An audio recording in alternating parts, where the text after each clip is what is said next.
Hello friends, welcome to Bhadrais Academy. So, amar jitu JAA karone quizor series start korislo ami aji he quizor series or second question to ami hudim. So, second quizor question to hudar agote first quizor jikhini winner asile teolukor naam ami declare koribo bisarisu. So, yate first quizor First jitu quiz ami organize korislo hedna yar winner Durgashri Bora from Guwahati first winner aru second gorakir naam hoise Pubali Goswami from Majuli teuluke Bhadrais Academy phale pora eta cash prize pabole hoikyom hoise aru amar phale pora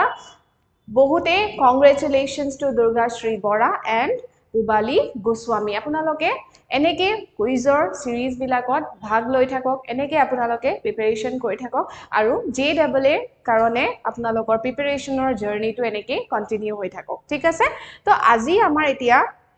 next quizor question to hoise from Indian polity to ajir question to hoise the 73rd amendment act deals with which part of the Indian constitution 73rd amendment act to amar Indian constitution or kuntu part or logot deal kore to yete sarita option dia hoise urban local bodies panchayats parliament aru cooperative society sarita option or bitor apunaloke nijor answer to amak whatsapp kori dibo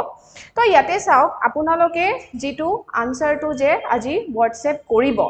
yar jitu schedule hoise so ajir date to ki hoy ajir date to 3rd September hoy আৰু এই ডেটত আপোনালোকে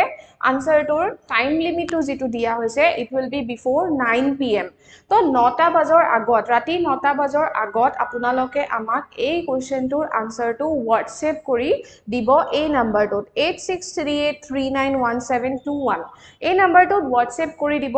আৰু আপোনালোকে যেতিয়া নিজৰ আনসাৰটো submit কৰিব তেতিয়া আপোনালোকে কি ডিটেইল দিব সো আপোনালোকৰ নামটো আপোনালোকে কোৰ পৰা বিলং কৰে আপোনালোকৰ এড্ৰেছটো আপোনালোকৰ কন্টাক্ট নাম্বাৰটো আৰু টাইমটো মই অলৰেডি কৈছো যে টাইম উইল বি বিফোৰ 9 pm এই সময়টোৰ আগতে আপোনালোকে আমাক আনসাৰবোৰ সাবমিট কৰিব এইকিটা ডিটেইলছৰ লগত ঠিক আছে তো আজিৰ কাৰণে ইমানে আপোনালোকে কুইজত ভাগ লব ঠিক আছে আমি আকৌ নেক্সট যেতিয়া কুইজ আপলোড কৰিম থাৰ্ড কুইজত উইনাৰ সকলৰ নাম এনেকে ডিক্লেয়াৰ কৰিম যেনেকে আজি ডিক্লেয়াৰ কৰিছো so that's all for today guys thank you very mass